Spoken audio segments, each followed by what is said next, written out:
Shalom Aleichem, bienvenidos a nuestra clase de esta semana. Estamos en Haftarat Devarim. Se encuentra en el primer capítulo del libro del profeta Yeshayahu. Casi todo, los primeros 27 versículos.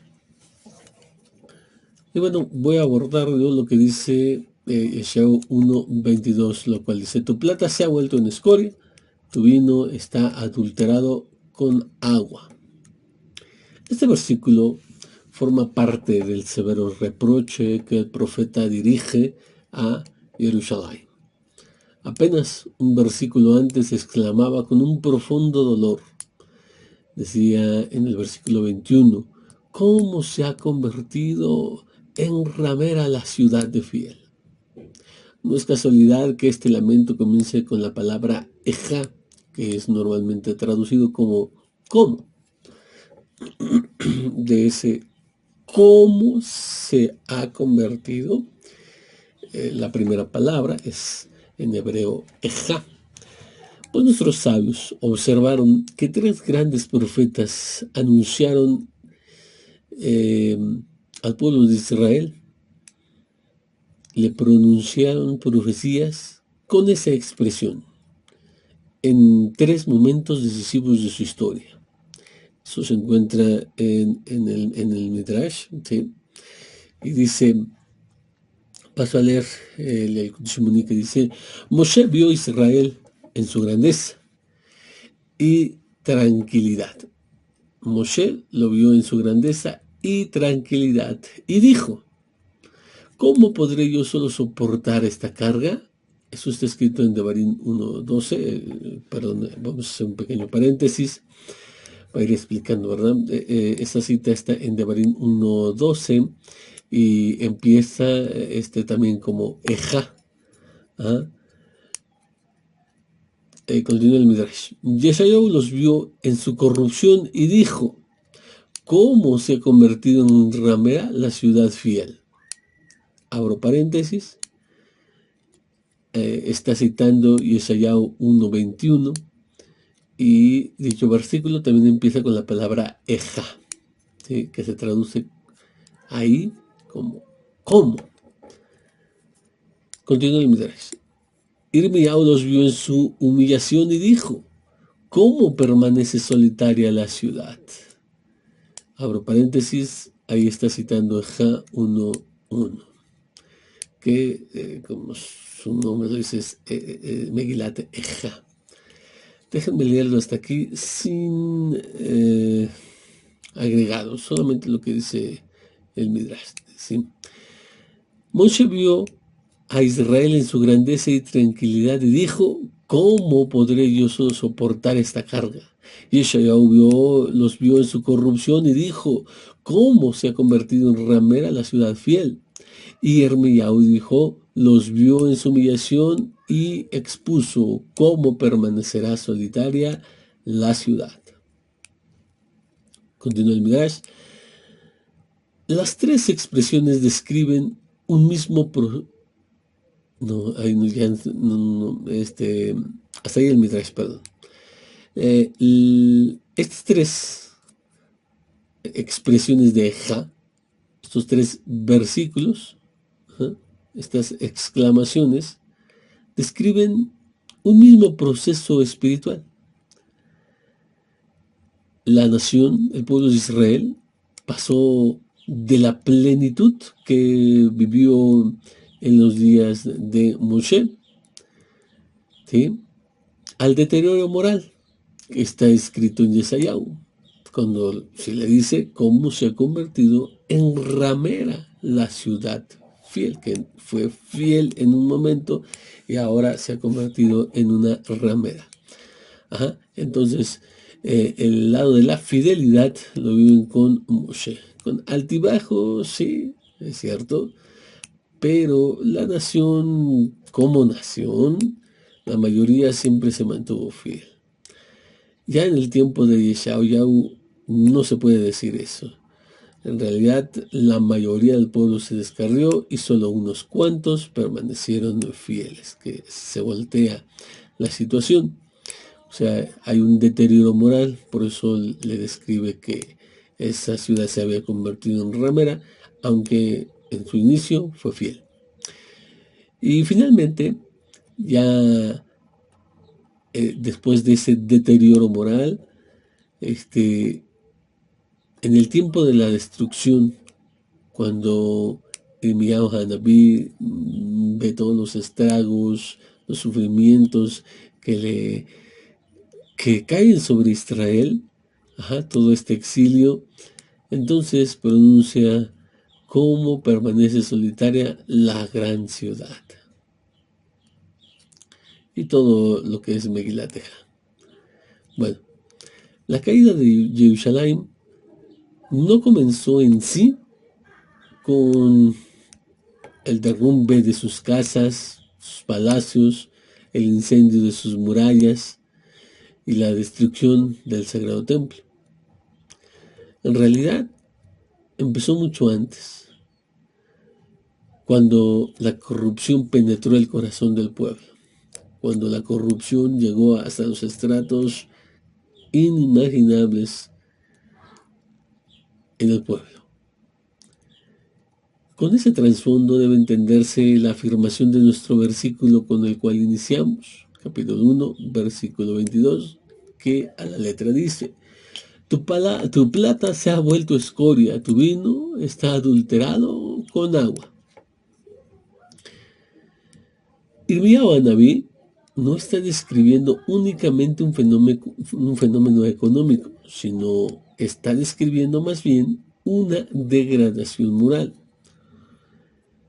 Una explicación de nuestros sabios entiende que cuando se escribe tu plata se ha vuelto en escoria, alude a quienes prestaban dinero cobrando intereses a sus hermanos, enriqueciéndose mediante prácticas prohibidas por la Torá, porque la Torá literalmente dice eso: no prestarás tu dinero con intereses, ¿sí? Lo que estoy diciendo está en el Midrash Tanhuma, en Perashat Mishpatim. Esa es una explicación. Otra explicación, esta está obtenida en el Talmud, en Baba Batra 15b, nos dice que tu plata se ha convertido en escoria. Se refiere más bien a la falsificación de monedas, mezclado con metales de valor menor. ¿Para qué se hace esta mezcla de plata con otros metales? Pues para obtener ganancias ilícitas. El Talmud ahí está abordando el tiempo de los jueces, ¿sí? Que se fue en el tiempo de que los jueces juzgaban, fue en el tiempo que juzgaban los jueces, en lo que dice Ruth capítulo 1, versículo 1, y dice que ese versículo lo decían los jueces, ¿sí? Un juez le decía a uno: tu plata se ha vuelto en escoria. Y ellos, sin respeto alguno por la autoridad, sin respeto alguno por la Torah y por los enviados de Hashem, decía: bueno, y tu vino está mezclado con agua. O sea, si tú me acusas de mezclar mi plata con escoria para obtener ganancias, tú también, tú que eres juez, tú mezclas el vino con el agua para obtener ganancias. Es más o menos como lo explica ahí la Gemara. Ambas interpretaciones poseen lo que podemos llamar un denominador común. ¿Cuál es? Bueno, es el deseo de enriquecerse a costa de los demás. No les importa perjudicar a su prójimo. Lo que ellos quieren es ganancia. La plata, que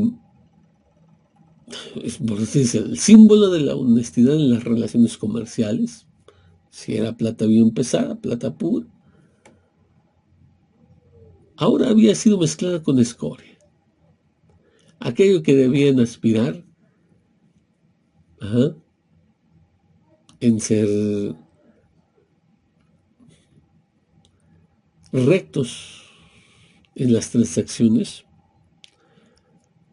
porque la Torah nos dijo, tienes que tener medidas y pesos justos. Esto es para relaciones comerciales. Y ahora no modificaban sus pesos y medidas, sino que modificaban la moneda para que dar supuestamente el mismo peso, ¿sí? Todo correctamente, pero en realidad había plata mezclada, con lo cual ganaría. Bueno, todo como un instrumento, una forma, de ganar dinero. El engaño era el pan de todos los días. De manera semejante, está la siguiente parte del versículo que dice, y tu vino adulterado con agua. El vino adulterado representa el fraude cometido por quienes rebajaban su calidad, la calidad del vino, mezclándolo con agua para obtener mayores beneficios económicos. Con esto ocultaban la corrupción bajo una apariencia de autenticidad. En ambos, tanto en la plata como en el vino. Ese es el peshat. Sin embargo, los sabios también describieron en este versículo una enseñanza mucho más profunda. La plata representa, alegóricamente por supuesto, las mitzvot. Del mismo modo que la plata es un metal precioso, así también los mandamientos constituyen un tesoro espiritual que Hashem confió a su pueblo. Cuando el profeta declara que esa plata se ha convertido en escoria, denuncia que incluso las obras piadosas habían perdido su pureza interior, habían perdido lo más importante, que era la intención pura del corazón. Las mitzvot, por supuesto que continúan practicándose, pero solo exteriormente. Estas mitzvot eran realizadas buscando desde prestigio, reconocimiento, admiración, alabanzas. Aquello que debía efectuarse, debería realizarse exclusivamente por amor y temor a Hashem, terminaba mezclándose con la escoria del orgullo, de la vanagloria, del interés personal. En fin, la plata de las mitzvot se mezclaba con escoria. La acción seguía existiendo, por supuesto, pero el motivo que la impulsaba la había corrompido. De la misma manera que un metal precioso pierde su valor cuando es mezclado con impurezas, así el pueblo de Israel redujo el valor de la Torah al no ponerle intención de vida, al no realizarlas como debían ser realizadas. La segunda imagen, nos referimos a la segunda parte del versículo que habla del vino mezclado con agua, resulta todavía más penetrante. Repetimos, el versículo dice, tu vino está adulterado con agua. El vino representa aquí los secretos de la Torah, la enseñanza mística sobre todo. Entonces, enseñanzas profundas. Y también los Hidushim, las innovaciones, las nuevas explicaciones que un estudioso desarrolla al dedicar su vida completa al estudio. El profeta, fíjense que dice, tu vino, no dice mi vino está adulterado, Por ejemplo, en Shir Shirim, si tenemos eso, el esposo dice, vean, de mi vino, ¿sí? No dice tu vino. Esto es muy importante, porque el profeta denuncia el peligro de apropiarse de aquello que pertenece únicamente a Hashem. El peligro de atribuirnos a nosotros el origen de estas explicaciones.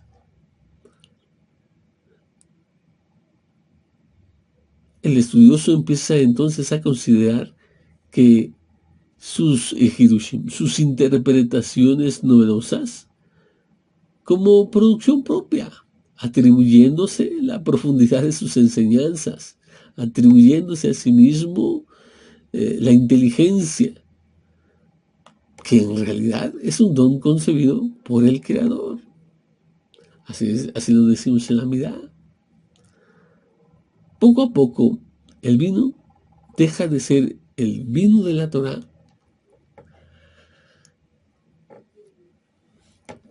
para convertirse en su vino, el del erudito. A partir de ese momento es cuando podemos decir que aparece esa agua que lo adultera. El agua tiene una consistencia, es otro líquido, no es vino. Pero también podemos ir por otro lado, que el agua representa aquello que adultera, que en esencia es diferente al vino, como explicándola como las ideas ajenas a la tradición, los razonamientos carentes de fundamento, las interpretaciones movidas por intereses personales o influenciadas por X o Y. Cuando terminan mezclándose con con la verdad revelada, así como el vino adulterado pierde su pureza e incluso puede causar daño dependiendo con qué se mezcle, los que lo beben pueden ser dañados. También una enseñanza que es mezclada con falsedad deja de alimentar espiritualmente, deja de hacerle bien al pueblo y puede, Hasbe Shalom, conducirlo al error. No deja de ser significativo que el profeta utilice precisamente estos dos ejemplos. La plata representa el ámbito de las relaciones entre el hombre y su prójimo. El vino representa el ámbito de la relación del hombre con Hashem. Recordemos incluso en las tablas, ¿sí? En los J. Brit, los J. Epen, las tablas del pacto, las tablas de piedra, en las cuales Hashem escribe estas 10 palabras. ¿Cómo estaban distribuidas? Sabemos que las mitzvot,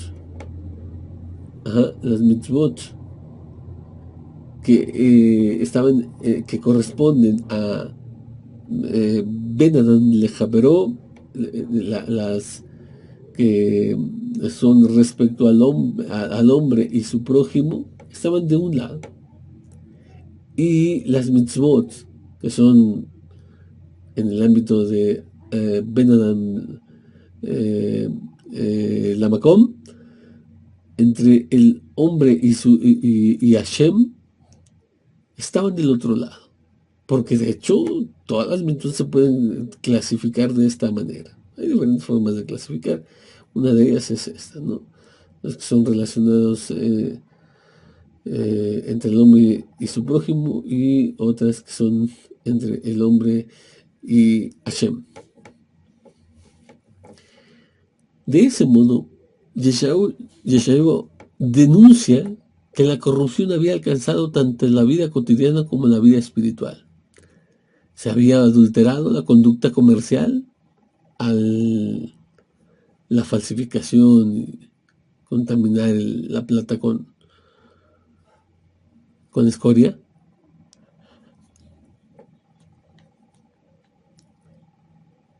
también se había contaminado el estudio, se había pervertido la justicia y se había contaminado la enseñanza. Es más, el Miau es de los profetas que dice: no creas en los que te anuncian paz y paz, paz, paz. Porque había profetas que supuestamente con un mensaje divino daban falsas esperanzas al pueblo. Se había, nuevamente digo, mezclado totalmente la corrupción.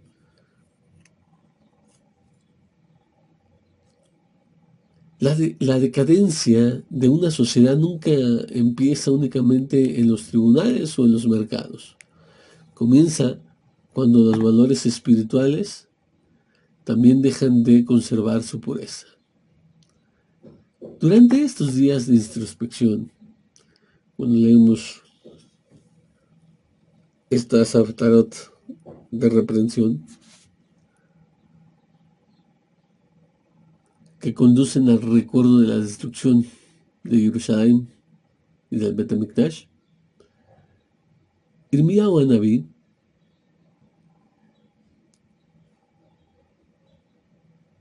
vuelve a resonar sus palabras, iguales que resuenan las palabras de Yeshayahu en esta Haftarah. Porque nos invitan a examinar precisamente esos dos ámbitos. Cada uno debe preguntarse si es que su plata permanece pura, es decir, si su comportamiento en los asuntos económicos, en las transacciones entre el hombre y su prójimo, reflejan la justicia y la honestidad que la Torah exige. O si por el contrario sus acciones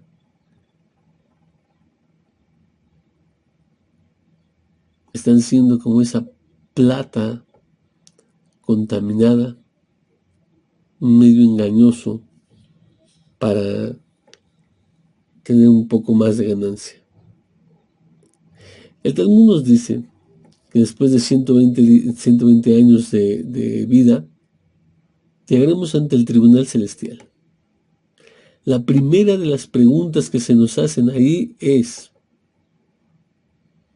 ¿sí? ¿Fuiste fiel en las transacciones, ¿sí?, en el trabajo, en los negocios? ¿Esté recto? Y esta es la parte primera que tenemos que recordar y reflexionar en nuestros días. ¿Acaso hemos permitido que la escoria del interés personal contamine nuestras acciones? Del mismo modo conviene examinar el vino de nuestro estudio, procurando que los hidushim, que las nuevas explicaciones, que aquello que enseñamos y compartimos, broten de la fidelidad a Hashem, del amor a la Torah, en concordancia con los sabios, sin mezclar estos hidushim, este vino, con ideas extrañas, filosofías, en fin, todo lo ajeno a la Torah. Y que el proclamar, el enseñar la Torah sea para que otros sean beneficiados, para que Hashem sea glorificado, y no para obtener cierto beneficio, para obtener reconocimiento o alabanza. Cuando la plata recupera su pureza y el vino conserva toda su calidad, el pueblo comienza a descansar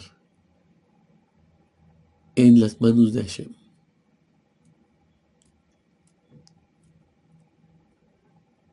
Y nos alejamos cada vez más del camino que recorrimos, que nos llevó al lamento de Irmiyahu, ahí cuando dice, Eja, cómo se ha convertido esta ciudad, lo que ya estudiamos en Megilá, capítulo 1, versículo 1. En fin, preparemos así el camino de la restauración prometida por Hashem cuando tengamos cuidado de no impurificar ni nuestra plata ni adulterar nuestro vino. Sea la voluntad de Hashem que cada uno de nosotros lo puede llevar a la práctica.